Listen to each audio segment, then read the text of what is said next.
Hai guys, apa kabar hari ini? Hari ini kita masuk ke bab 7 tentang hak-hak asasi manusia. Dan hari ini tuh spesial banget guys, karena kita punya dosen tamu yang emang udah dari 99 ya, kalau nggak Apanya? salah. Sebagai aktivis HAM. Lahirnya 98. Langsung aja, Haris Azhar. Oke, Apa gimana? kabar Mas Haris? Baik. Ya, baik. Jadi penggiat HAM tuh dari tahun berapa sih ya? Dari tahun 98 lah, 98, 99. 1999 kan. Iya. Terus kalau nggak salah kita tuh tahun 2006 tuh masih di Dulu awalnya di kampus, teman-teman soal HAM, terus gabung ke Kontras. Banyak belajar dan kerja soal HAM di Kontras. Di situ ya. Jadi dulu tuh bantuin gue tuh waktu lulus S1 tuh. Iya, skripsi waktu itu ya. Iya. Oke. Udah lama banget tuh Udah ya. lama banget. Ya, Lama aja sih. 20 kilograms. Iya, gemuk banget ya. Sekarang udah sebelumnya. jadi ibu. Ibu-ibu gitu. Ya, dulu skripsi sekarang udah mau ngajar aja nih. Iya, udah ngajar sebenarnya tuh sempat Oke. kerja terus pengen ngajar di YouTube. Oke. Tapi kan pas gue buka bab ini, wah, ini jangan gue nih yang ngomong nih. Harus Oke. lo banget yang ngomong. Boleh. Apa Coba. pertanyaannya? Coba mungkin dijelasin dulu tentang apa sih tuh hak asasi manusia. Hak asasi manusia itu dia satu konsep. Sebenarnya nama hak asasi manusia itu juga sebenarnya baru ya. Human rights itu baru. Dulu dikenalnya sebagai disebutnya sebagai men's rights. Jadi haknya laki-laki. Nah, karena dulu itu yang dianggap yang punya hak itu laki-laki, kelas menengah, priai, kayak gitu-gitu. Tapi belakangan kan dikoreksi, diprotes, kenapa cuma mereka, kenapa cuma laki-laki, kenapa cuma kelompok kelas menengah tertentu saja. Nah, di mana-mana muncullah gerakan, terutama bukan soal kesadaran kelasnya sih. Nah, jadi hak asasi itu muncul karena ada penderitaan-penderitaan, kemiskinan, ada perang. Artinya ada banyak situasi-situasi yang membuat orang bertanya-tanya, emang kita ini hidup harus begini? Kenapa kita diperlakukan seperti ini? Diperbudak, dimiskinkan, tanah kita diambil, kita nggak boleh ngapa-ngapain. Nah, bersamaan dengan itu muncullah alam pikir yang mendefinisikan, merumuskan manusia itu nggak begitu. Baik itu dari kelompok-kelompok yang sekuler, yang benar-benar menggunakan alam pikirnya sendiri.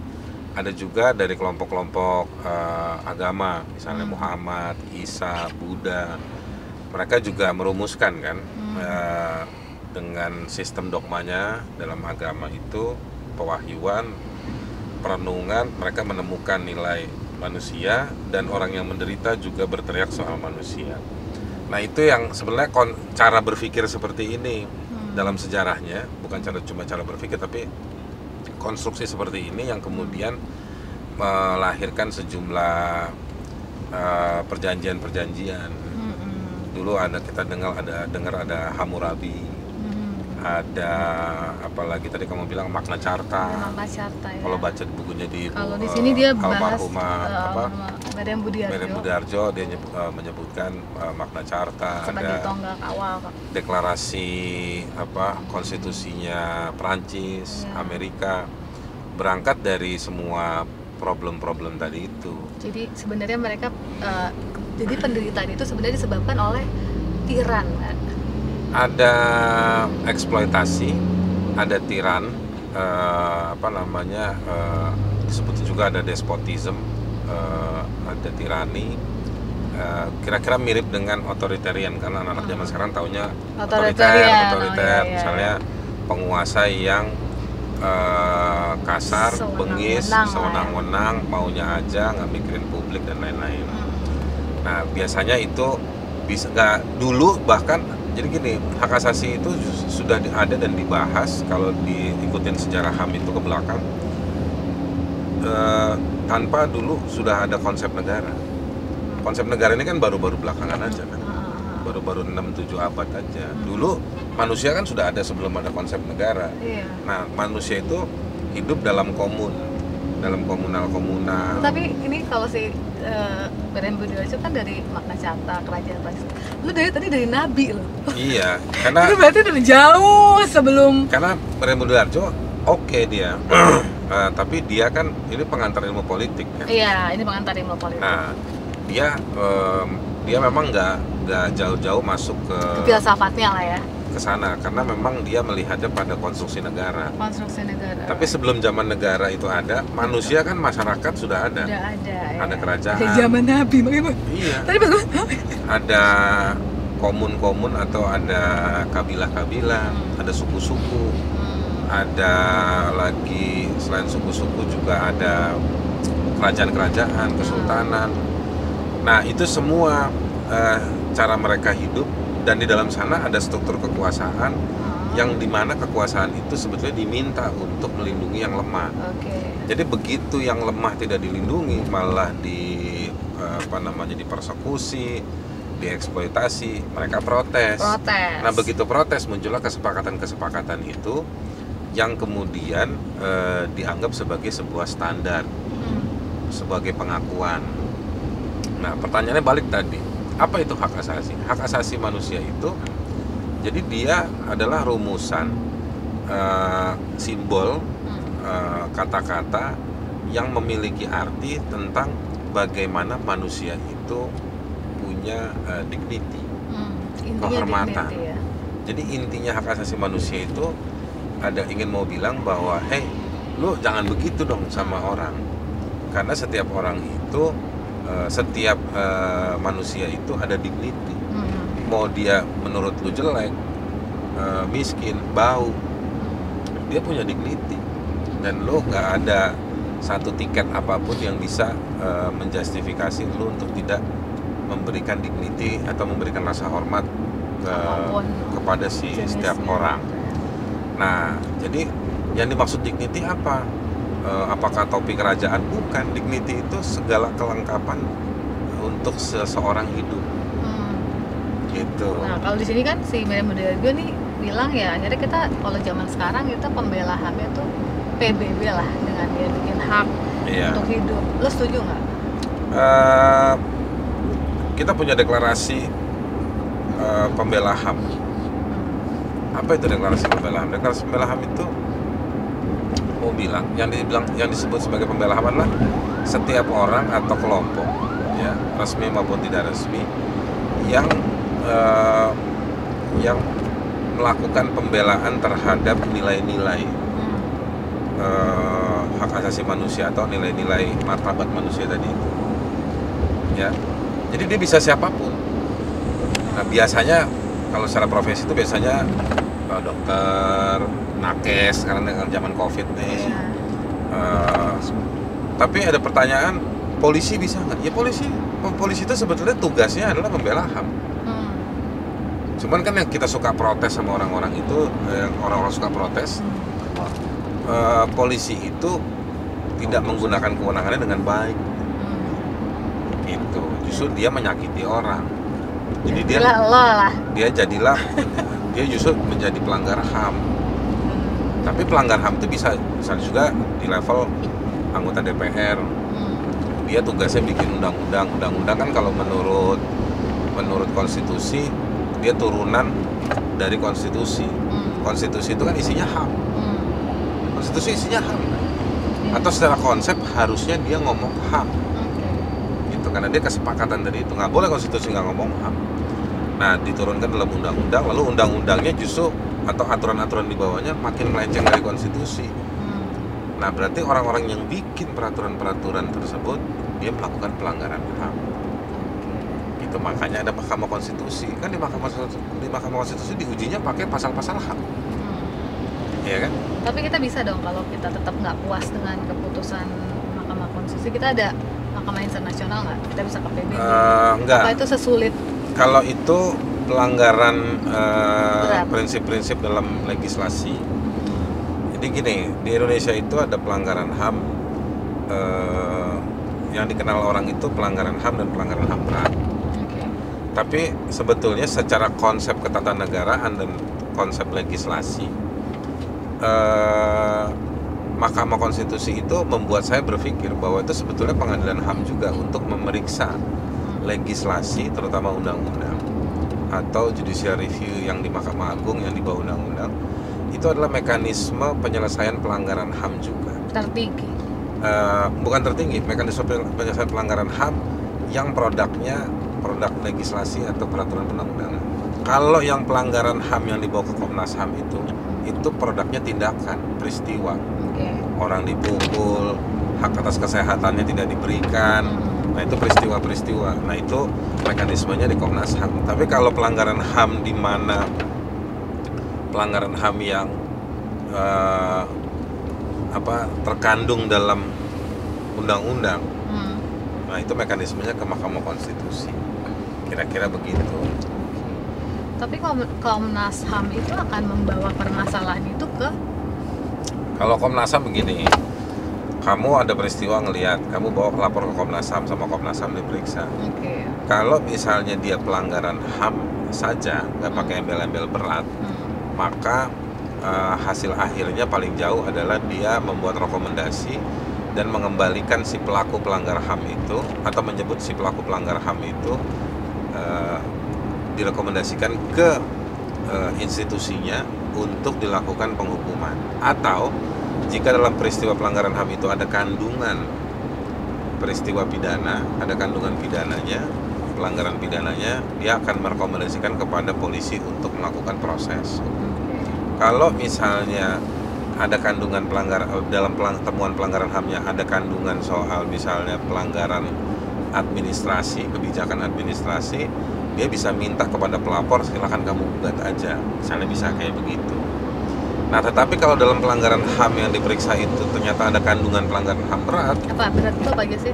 Berat itu misalnya kejahatan terhadap kemanusiaan, genosida. Nah, di Indonesia ini cuma 2. Tapi kalau dalam internasional ada lagi namanya war crime, kejahatan perang. Atau ada lagi kalau menurut Statuta Roma itu kejahatan intervensi. Nah, tapi kalau di Indonesia cuma 2, genosida sama kejahatan terhadap kemanusiaan. Kalau dalam peristiwa pelanggaran HAM yang kita laporkan itu ada kandungan pelanggaran HAM berat, maka dia, Komnas HAM sendiri bisa kemudian naikin levelnya, melakukan penyelidikan. Nanti hasil penyelidikannya jika ditemukan adanya peristiwa pelanggaran HAM yang berat, maka dia bisa merekomendasikan itu kepada Kejaksaan Agung untuk dilakukan penyidikan, nanti diterusin sama Kejaksaan Agung untuk dikumpulkan saksi sama buktinya. Habis itu dikasih ke pengadilan, diperiksa. Nah, itu mekanismenya kayak begitu. Nah, lo kan udah penggiat dari tahun 98 ya, berarti dari zamannya Orde Baru lengser sampai sekarang. Iya. Berarti ada nggak sih perkembangan yang pesat gitu? Sebenarnya kalau dalam dunia HAM, secara aturan hukum atau aturan main hukumnya, Indonesia itu lumayan banyak perkembangannya. Nah, gua kalau ngajar tuh gua kasih 5 ke mahasiswa, gua kasih penjelasan ada 5 bentuk atau 5 karakter hukum HAM di Indonesia. Satu, hukum HAM yang sifatnya atau kita sebut sebagai norma. Yang kedua, hukum HAM di Indonesia itu karakternya dia tematik. Yang ketiga, karakter dari hukum-hukum internasional. Yang keempat itu terkait karakternya karakter hukum acara atau cara-cara menyelesaikan. Yang kelima itu hukum HAM yang lahir dan muncul dari institusi atau lembaga-lembaga tertentu dan pengawasan. Nah, kita mulai yang pertama, soal norma. Jadi norma ini adalah rujukan-rujukan atau referensi dari potret hak-hak asasi manusia. Ada 3 kalau yang gue identifikasi sebagai sumber norma hukum HAM. Satu, konstitusi kita, dan juga konstitusi-konstitusi sebelumnya. Selama konstitusi-konstitusi yang sebelumnya tidak melanggar konstitusi yang ada hari ini, menurut Profesor Bagirmanan, dia boleh dijadikan sumber rujukan. Nah, jadi Undang-Undang Dasar 45, terutama amandemen kedua. Nah, yang kedua norma itu adalah TAP MPR nomor 17 tahun 98 tentang hak asasi manusia.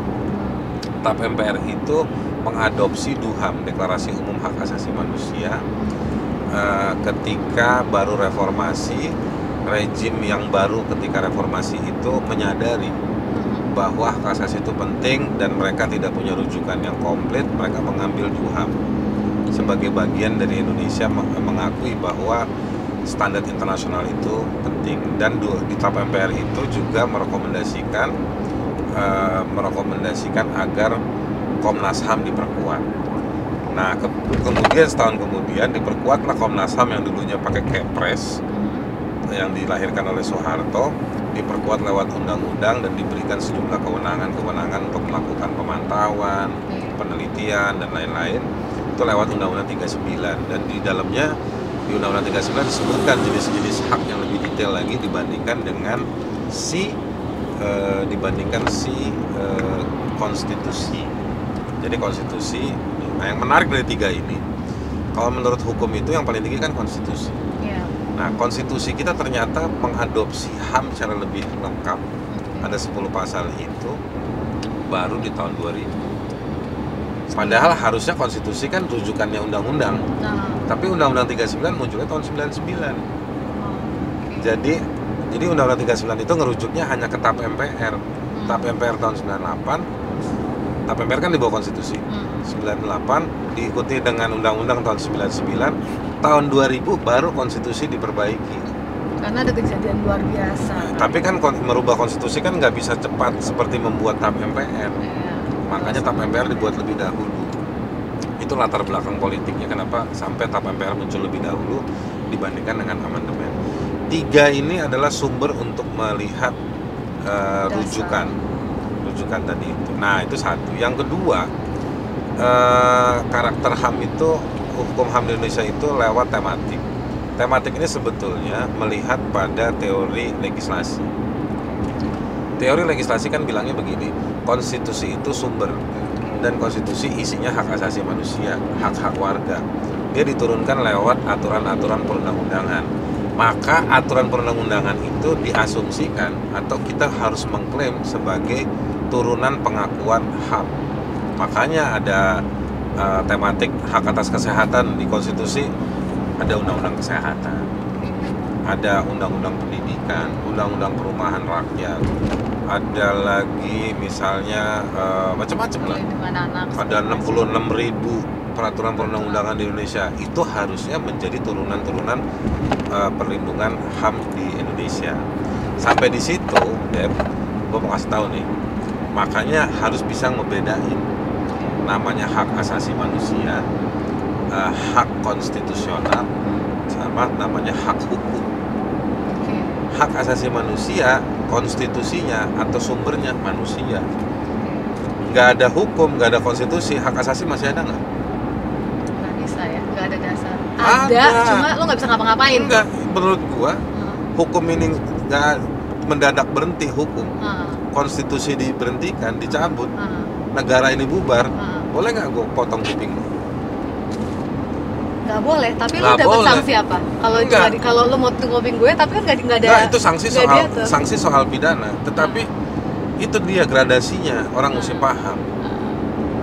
Kadang kita punya hak untuk hidup secara hak asasi manusia, tetapi di hak hukum itu dihianati.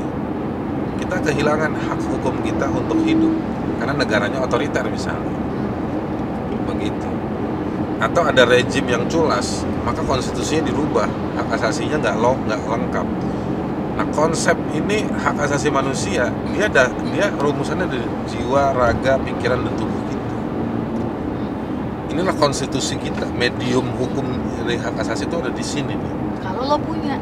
Jadi sekarang begini, kalau enggak setiap manusia itu secara given udah dikasih, punya. Kan? Tapi kan kita kan hidup bermasyarakat. Yang ada... kamu bilang nggak punya itu di aturan hukumnya. Jadi di level hukum. Di level hukum. Dihianatin sama penguasa. Nah, di level konstitusi bisa dihianatin, tapi di level hak asasi manusia, setiap orang nggak butuh siapapun untuk punya HAM, karena dia diberikan oleh alam atau diberikan oleh Tuhan. gitu. Jadi hak asasi manusia itu memang lebih filosofis dan lebih mendasar. Betul. Jadi ada yang bilang hak asasi manusia itu tergantung konstitusi, maka perlu diperiksa otaknya kalau dia ngomong kayak begitu. Karena begini, karena kalau konstitusi tiba-tiba nggak ada, apakah kita boleh ke rumah orang potong kakinya? Nggak ada, nggak bisa. Nah, jadi itu di situ. Nah, makanya tadi aturan tematik hukum HAM yang tematik itu dia ada di level ini, di level hukum. Betul. Nah, harusnya dia melayani konstitusi dan melayani hak asasi manusia. Nah, itu konsepnya tematik. Tapi kalau kita hidup bernegara kan ini kan kita tergantung penguasa dong. Hidup bernegara bukan berarti terus jadi kita terserah negara. Nggak bisa. Negara itu pelayan kalau kata Bung Hatta. Dia ngelayanin kita, melayani berbasis haknya. Setiap orang punya hak asasi. Tapi pada kenyataannya lo lihatnya gimana? Pada kenyataannya banyak pejabat negara kita nggak pernah baca bukunya Bung Hatta. Oh gitu. Nah itu dia. Dari zamannya. Nah sekarang jadi itu satu. Yang berikutnya itu yang kedua. Kayak pelanggaran HAM berat waktu Nazi misalnya kita ngomongnya itu kan paling gampang ya. Orang mana hak manusia diambil dong sama tiran ini. Mana hukum ya nyiptain ya si. Kalau zaman Hitler dulu partai Nazi itu ya itu lu jadi nggak punya hak asasi gitu karena ya itu tadi pengkhianatan HAM di level negara konstitusi dan di hukum gitu. Mereka produk, jadi secara konsep kan konstitusi dan hukum harusnya merepresentasikan HAM, tapi itu kemudian tidak terjadi. Nah, akhirnya banyak haknya orang-orang yang secara konseptual ini sudah dilanggar. 6 juta orang hilang, dibunuh haknya dan lain-lain. Puluhan juta jadi dampaknya kemana-mana. Itu kan besarnya. Nah, ya. Yang kayak begitu versi kecil di negara-negara lain kan ada. Banyak. Termasuk negara kita. Makanya misalnya. Sekarang orang semua bicara hak asasi manusia, meskipun bicaranya menurut gua masih banyak yang belepotan, masih yang sepihak. Ketika dirinya dia ngomong pelanggaran HAM, tapi ketika ada orang lain yang manusia juga jadi korban pelanggaran HAM, mereka nggak mau ngomong. Gitu. Gua lanjutin dulu nih ya, tadi 5. Itu yang tadi yang kedua. Yang ketiga, ada hak hukum HAM di Indonesia yang dia mengambil kenikmatan dari hukum internasional. Dari hukum internasional. Kenapa? Karena Indonesia bagian dari komunitas internasional.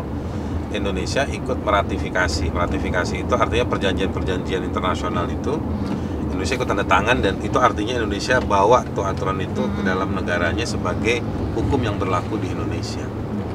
Banyak hak untuk hak sipil dan politik, hak ekonomi sosial budaya, hak asasi manusia untuk kelompok difabel, lalu ada hak asasi anak-anak, lalu pencegahan kekerasan dan diskriminasi terhadap perempuan, hak asasinya buruh migran dan keluarganya, banyak lah. Itu PBB lah ya.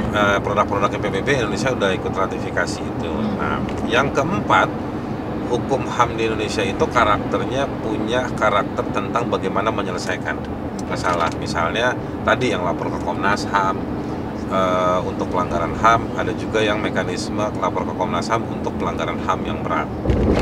Nah, ada lagi namanya karakter yang kelima, itu soal hukum HAM yang muncul dari institusi-institusi terkait. Institusi-institusi terkait institusi-institusi terkait yang sesuai dengan tupoksi dari kementerian-kementerian atau institusi tersebut. Misalnya polisi itu punya peraturan Kapolri tentang hak asasi manusia dalam tugas pemolisian. Itu satu. Atau lagi kementerian KKP, Kelautan dan Perikanan. Zaman Ibu Susi mereka melahirkan aturan tentang standar hak asasi manusia untuk industri perkapalan dan perikanan. Kalau nggak salah namanya kayak gitulah.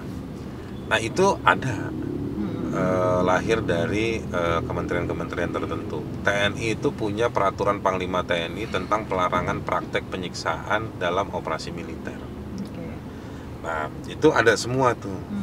Ditambah lagi dengan aturan-aturan internal yang muncul karena institusinya ditugaskan, misalnya Komisi Yudisial, dia menjaga hak-hak warga ketika berurusan sama pengadilan. KPK menurut gue itu juga lembaga hak asasi manusia, karena duit yang dikorupsi itu adalah duit APBN. Misalnya duit APBN atau duit yang harusnya menjadi milik negara. Kalau duit itu jadi milik negara, negara kan tugasnya melayani warga. Nah, jadi kalau korupsi menurut gue itu pelanggaran HAM. Nah, jadi KPK itu sebetulnya punya tugas, meskipun nggak ada kata-kata hak asasi manusia, tapi sebetulnya implisit mereka menjaga hak asasi manusia. Karena kan hak bebas dari kemiskinan diatur. Korupsi itu menyebabkan kemiskinan. Dan macam-macam. Nah, itu ini semua karakter hukum HAM di Indonesia deh. Gitu. Wow, gimana guys? Lo nangkap nggak nih apa yang baru diajarin Pak dosen? Kecuali guys ini semua adalah kiper, maka dia bisa nangkep. Gitu. Iya. Tapi tuh lo sebagai aktivis penggiat HAM, gue kan tuh kalau HAM tuh gue ingetnya lo aja deh. Gitu ya, maksudnya apa sih yang... Jangan gitu dong, masih banyak teman masih gue banyak sih. Yang lebih jago soal HAM. Yang lebih jago soal HAM banyak kok. Gitu. Menurut gue apa sih yang perlu diperbaiki ya? Karena kan gue tuh ngeliatnya tuh, kalau gue tuh ngeliatnya masih kayak HAM itu bisa bagus atau enggak ya tergantung dari ya satu eksekutif kita nih, atau kalau eksekutifnya ngaco ya seberapa besar kayak kekuatan dari orang-orang kayak lo nih, aktivis segala macem, sama orang-orang yudikatif lah ya, makanya kita punya trias politika. Tapi kan itu kalau lo berhasil menyeimbangkan kekuasaan, walaupun kata eksekutif, yudikatif, legislatif dipisah, tapi gue kok masih ngelihat eksekutif ini kekuasaannya ini menariknya agak ya. Ini menariknya Debbie, hak asasi manusia itu dia dilanggar oleh penguasa. Penguasa itu nggak melulu negara loh. Betul. Nggak melulu pemerintah. Dia bisa juga dilakukan oleh kelompok-kelompok non negara yang berkuasa. Setuju. Jadi esensinya adalah penguasa. Betul. Bukan negara. Baik penguasa formal maupun non formal. Non formal kan? ada bisa. Jadi siapa misalnya kalau dalam perang atau dalam konflik ada yang disebut sebagai paramiliter, kombatan. Nah, tetapi kan bukan cuma kombatan yang 2-3 orang, tetapi adalah mereka yang bisa mengorganisir diri, mengorganisir diri dari sisi geraknya, wilayahnya, sampai tindakan-tindakannya. Ada rutinitas di sana. Ada lagi kalau dari sisi ekonomi dan bisnis, penguasa itu misalnya para kelompok-kelompok pengusaha, perusahaan-perusahaan. Misalnya bayangin perusahaan kayak Freeport, dia bisa dudukin satu lokasi selama 50 tahun. Dan dia mengisolasi diri, membatasi dirinya supaya orang nggak bisa semena-mena masuk ke tempatnya dia. Lalu dia berlindung dengan kata-kata ini objek vital, bahaya warga sipil, warga biasa datang. Tetapi apa yang di dalam pagernya dia, apa yang mereka lakukan, kita nggak ada yang tahu. Dan kekerasan terjadi terus, nggak berhenti-berhenti. Bahkan hakim aja, seorang hakim mau masuk ke wilayahnya harus minta izin. Hakim ya, hakim dari sebuah pengadilan harus minta izin misalnya. Jadi mereka yang lebih berkuasa daripada negara. Tapi menurut lo tuh kenapa nggak diatur dari awal ya? Dari awal mereka masuk. Nah itu dia tadi mau gue bilang. Itulah namanya esensi penguasa. Kenapa? Karena dia bahkan negara saja tunduk sama mereka. Pengadilan di Timika aja dulu minjem barang sama perusahaan kayak Timika, kayak Freeport. Jadi yang mau gue bilang begini, pelanggaran HAM itu bisa terjadi oleh penguasa yang seharusnya orang yang minoritas, yang lemah, yang ringkih, dia harusnya dapat perlindungan, tapi justru dia terabaikan haknya atau justru dilanggar, atau bahkan ditargetkan untuk dilanggar oleh si penguasa tersebut. Jadi penguasa itu jangan melulu hanya melihat pada pemerintah. Nah, itu satu. Nah, itu jadi itu yang kita harus paham, harus clear, harus jelas. Kadang-kadang yang pelanggaran HAM oleh penguasa yang non negara itu kadang-kadang nggak bisa dilihat sama orang. orang itu cuma melihatnya pemerintah. Itu satu. Yang kedua, untuk melihat yang namanya pelanggaran HAM itu nggak melulu atau nggak hanya, kadang begini nih orang berdebat. Gue suka perhatiin orang berdebat gini. Harus satu peristiwa dibikin simplifikasi peristiwa itu, lalu ini siapa yang salah? Lu apa gue? Padahal peristiwa tersebut ada lapisan-lapisan atau ada kalau tadi kayak di mobil tuh ada gujlakan-gujlakan. Di gujlakan pertama itu mungkin negara yang salah, negara institusi A. Di gujlakan kedua itu mungkin sektor swastanya yang salah. Di gujlakan ketiga negara lagi yang salah, tapi misalnya institusi yang lain lagi. Jadilah udah Jadi harus menggurita. Jadi harus melihatnya utuh bahwa ini apa ya? Kesalahan komunal. Kesalahan yang ada perannya masing-masing.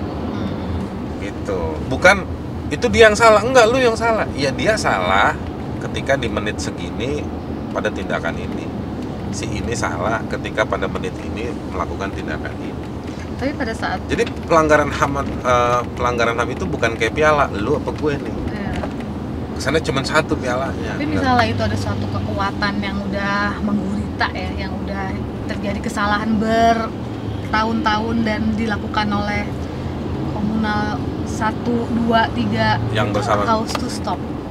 Ya begini, itu tadi sebenarnya poinnya yang mau gue jawab tuh yang awal tadi tuh begini. Jika terjadi pelanggaran HAM, tadi menariknya tuh di negara mau penguasa kan. Tapi sebetulnya ada banyak cerita sukses itu bahwa sebuah masyarakat atau negara itu bisa benar. Itu kita nggak bisa nyerahin dirinya ke negara. Kayak orang Indonesia nih ya. Seneng kan, wah 01 ke 02 Iya, gitu.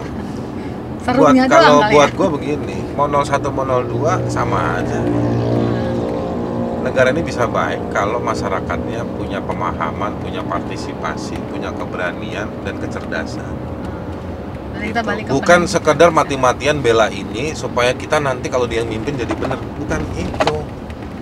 Negara ini bisa benar kok meskipun yang mimpin ini cuma seekor tikus.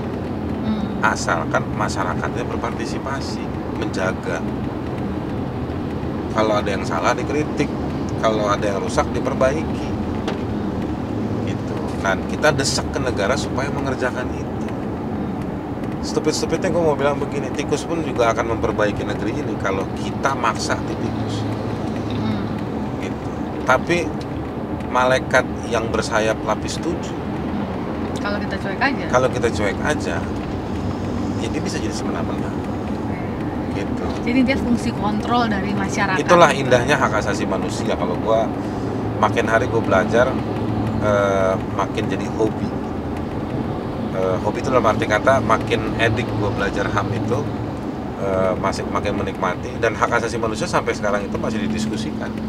Makin banyak ahlinya, makin banyak orang ngambil spesifikasi penelitian, meneliti ini, meneliti itu, menemukan rumusan, terus berkembang di berbagai belahan. Salah satu kemajuan abad 20 dalam ilmu pengetahuan itu adalah mampu mengkonstruksi soal nilai manusia lewat konsep hak asasi manusia.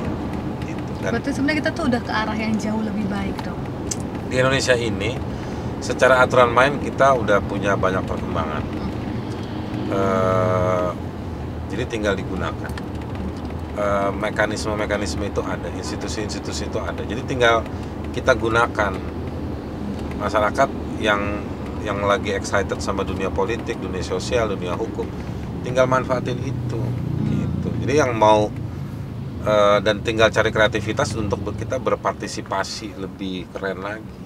Itu aja sih. Berarti ini kita harus ngajak ya. Iya. Guys yang kadang-kadang karena mereka tuh nggak peduli soal kamu yang mesti ngajak nih, gue lagi diajak-ajak sama Debbie muter-muter nanti beneran belok kanan aja bos.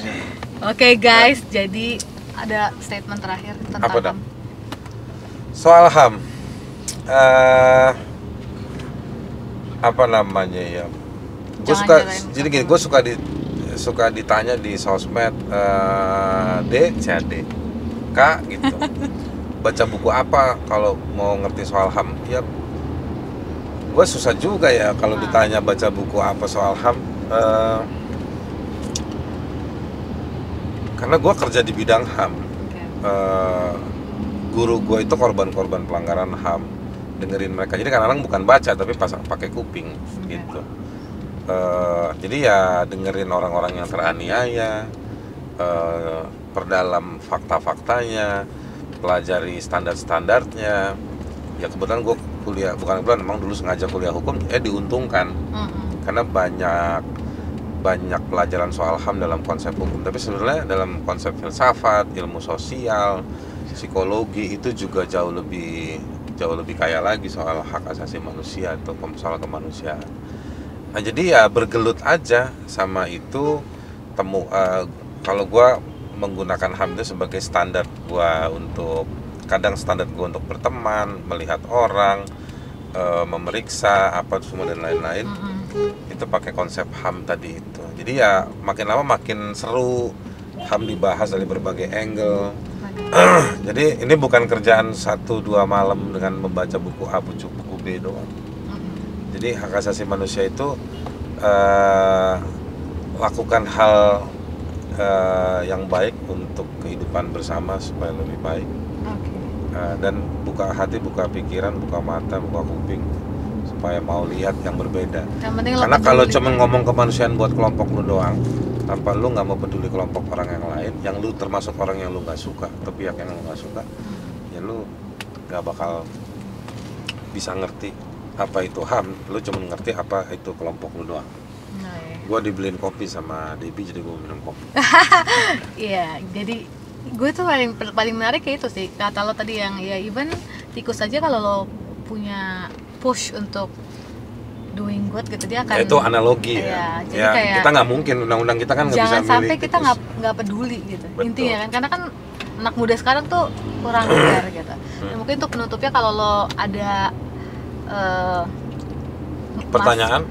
Bukan pertanyaan, kalau ada masalah tentang hak asasi lo ngerasa dilanggar, lo bisa pergi ke Komnas HAM ya kan. Kalau konstitusi kayaknya jauh ya kalau anak-anak muda ya, atau dia bisa ke tempat lo apa tadi, Lokataru. Oke guys, sampai situ dulu hari ini. Mudah-mudahan cepet juga kita ngobrol. Cepet ya, lama loh. Lama ya. Siap. Iya. Oke. Sampai ketemu lagi di episode selanjutnya. Haris Azhar everyone, thank you.